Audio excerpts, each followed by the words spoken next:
patuloy na pagtaas ng presyo sa mga bibili. Ngunit magkakakalala sa may mga ahensya ng mga gobyerno dito ang nagbabantay. Ito ay ang bank sector sa Pilipinas o tinatawag na pagkakarang pananalapi. Ngunit ano nga ba ang dalawang pagkakarang pananalapi?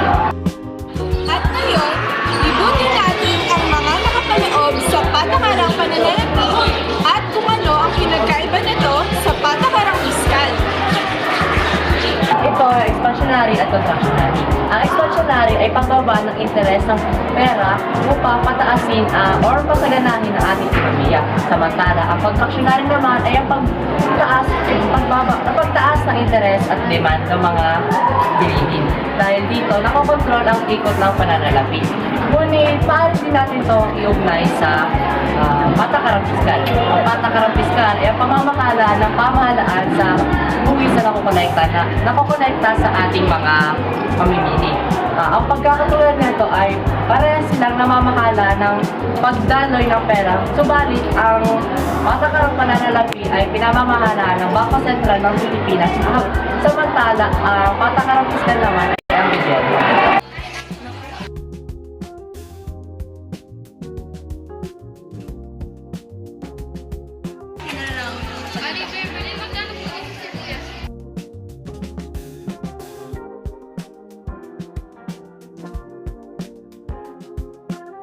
Ay naku, napakamahal na yan. 500 ang kilo.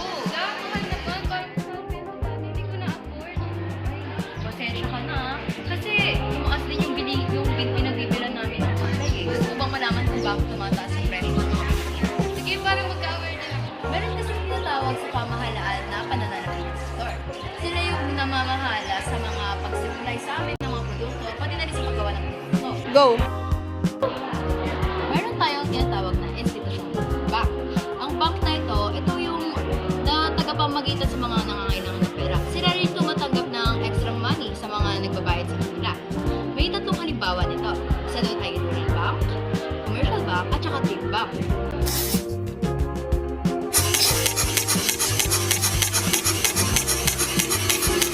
Sunod naman ay, meron naman tayong tinatawag na institutional bangko. Ito yung tumatanggap ng kontribusyon sa kanilang mga kasapi at saka pinapalago po ito over time. Kumbaga, sa tagal ng panahon, mas lalong lumalaki yung pera. Tsaka mas lumalago o lumalaki. Tapos po, hindi lang yun. Magagamit po nila ito sa tatakdang panahon or sa panahon ng mga emergency. Tapos, meron akong dalawang halimbawa, which is pension funds at saka pre-need companies. Ayun lang po yung dalawang halimbawa ko, pero meron pang 6 na halimbawa.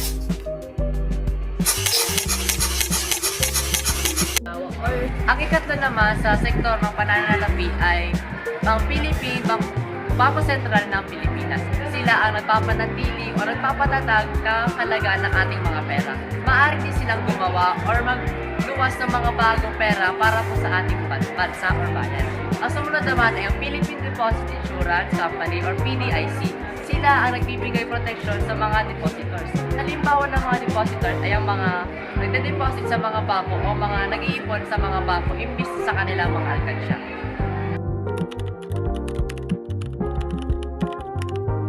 Number 1. Medium of exchange. Instrumentong ginagamit bilang pamalit sa produkto o serbisyo. Number 2. Unit of account. Pamantayan ng halaga. Number 3.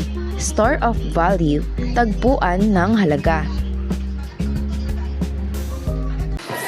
Ganun palang ibig sabihin nun, Natalie? Oo, kaya mas klaro na sa amin ang ibig sabihin ng patakarang pananalapi at exchange. Oo nga, Natalie. Sige, una na ako ha. Okay, bye-bye! At dahil dyan, Basta Power.